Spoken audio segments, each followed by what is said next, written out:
돌아오고 있는데 제가 오마이 TV로 생중계를 봤습니다. 그런데 첩첩이 바리케이트를 치고 동행 명령장 수령을 거부했습니다.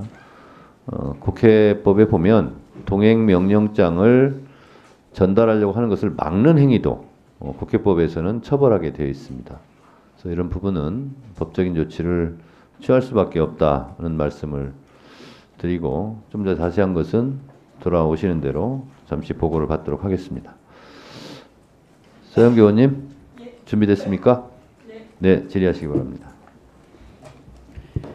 서울 중랑구갑의 서영교 국회의원입니다. 아까도 말씀드렸듯이 모든 보도가 검찰은 이제 종을 쳤다, 검찰은 끝났다, 검찰은 왜 이렇을까, 이런 보도가 계속되고 있는 거 우리 총장님 보셨습니까? 네, 그럼 우려 섞인 보도를 보고 있습니다. 우려 섞인 보도 보셨죠? 네. 왜 이렇게 우려 섞인 보도가 나오게 해야 했을까? 애매하고 힘들다고 하면 기소하고 법원에서 판결하게 된다면 그것에 대해서 더 큰 논란은 없어질 겁니다. 잠재워질 겁니다. 그런데 왜 법원으로 보내지 않고 굳이 검찰에서 그걸 끝내려고 했을까? 이것이 문제인 거죠. 왜 검찰에서 무혐의로 굳이 끝냈을까요?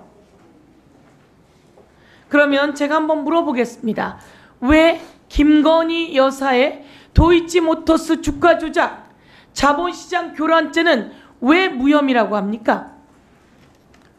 여러 가지 증거를 종합해 볼 때 가장 큰 것이 시세 조정에 인식이 있었냐의 문제인데 그 부분을 인정할 만한 증거가 부족하다는 판단이었다고 받았습니다. 주가 조작에 인식이 있었느냐라고 하는 근거는 뭡니까? 바로 전반적으로 기억이 잘 나지 않는다, 이런 발언을 했다고 그래요. 우리는 모르지만 김건희 여사가 있는 곳으로 검찰이 찾아갔고, 그리고 거기에 휴대폰도 반납하고 신분증까지 확인해서 반납하고 이러고 김건희 여사를 조사했다는 거죠. 거기서 들은 이야기는 잘 기억이 나지 않는다. 검찰총장님, 잘 기억이 나지 않는 사람에 대해서는 이 주가 조작이 있었는지 확인하기 위해서는 어떤 사전 작업이 있어야 합니까?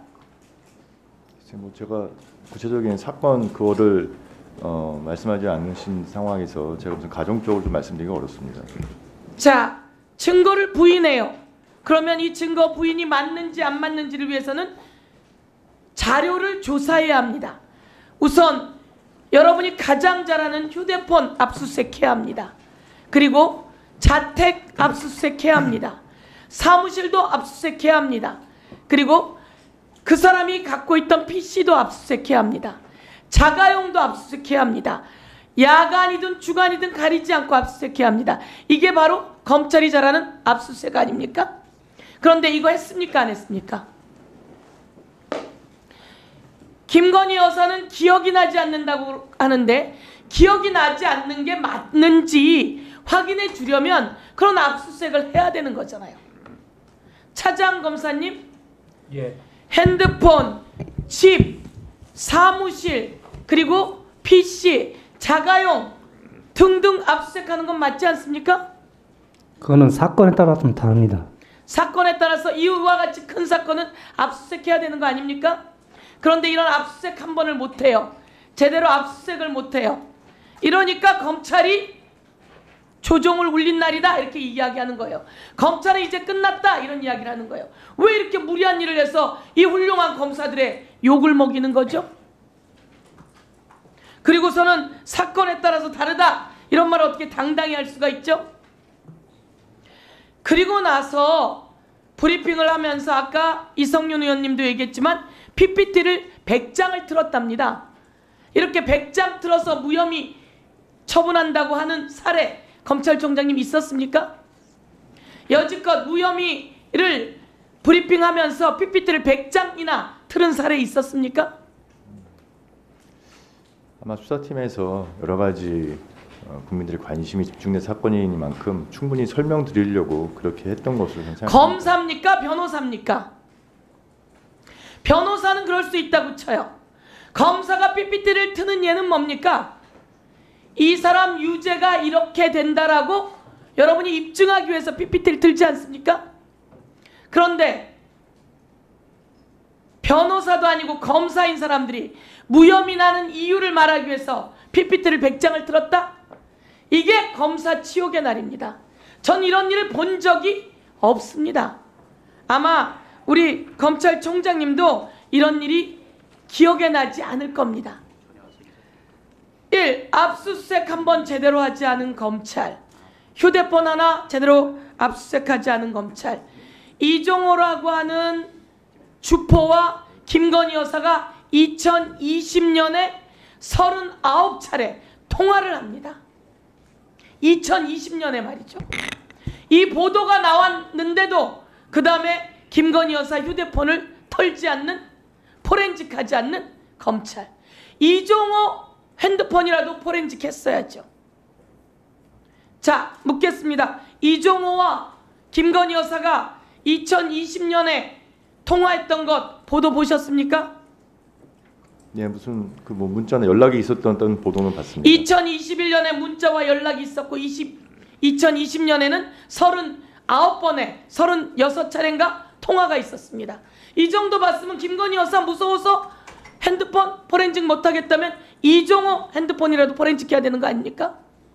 이건 검찰의 ABC 아닙니까? 이것을 하지 않고 무혐의를 쳤어요. 권오수도 민태균도 이종호도 그리고 모두 다 유죄가 떨어졌는데 이 사람들은 이 주가 조작을 통해서 얼마의 수익을 받습니까? 얼마의 이익을 받습니까?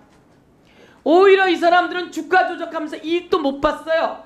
그런데 이익을 본 사람이 누굽니까? 김건희, 최은순 모녀입니다. 그러면 이 정도 된다면 23억 시세 차익을 봤다는 겁니다.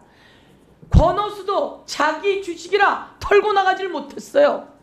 이종호도 민태균도 언제 엑시트해야 되는지 하지를 못했어요. 주가 조작은 실컷 하고.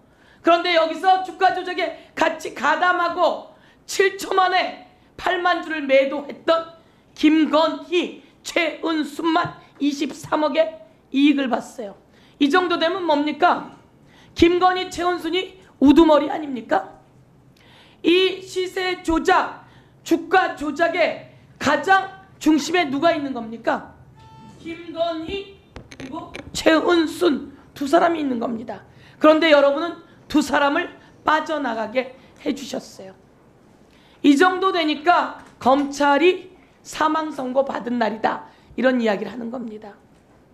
이 중심에 누가 있는 겁니까?